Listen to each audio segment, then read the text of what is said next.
Today I'm going to talk to you about EPTS findings and their connection to fraudulent enlistment. Let's get to it.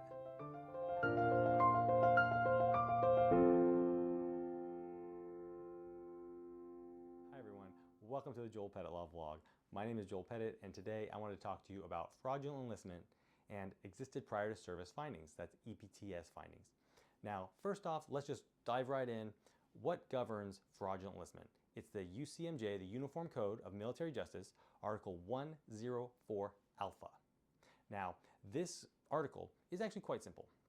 And here it is. It's someone procures their enlistment by knowingly misrepresenting or concealing facts pertaining to a requirement to obtain that enlistment, and then obtains something of value, meaning pay or benefits under that enlistment. So it's actually quite simple.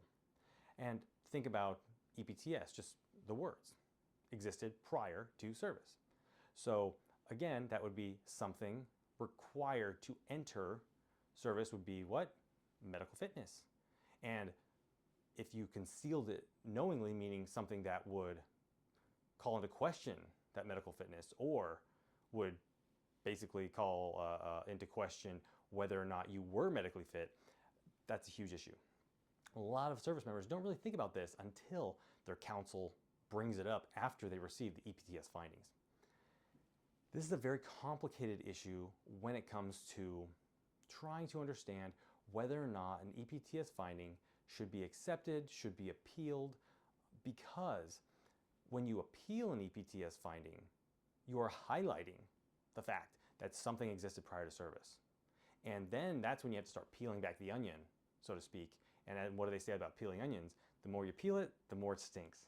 And that's not always the case with EPTS, but when you start thinking about not getting a waiver for a medical condition, be it mental health or musculoskeletal, a lot of people would say, well, why didn't you get a waiver? Why didn't you bring this up? If you were having problems and now it's either aggravated or incurred in service, or you say it's aggravated or incurred in service when clearly it was incurred before service, that's when credibility starts getting questioned. And that's the most dangerous area for any client in any realm, be it administrative or judicial or criminal. So let's kind of delve into this a little bit, not too much because I'll have other videos about it.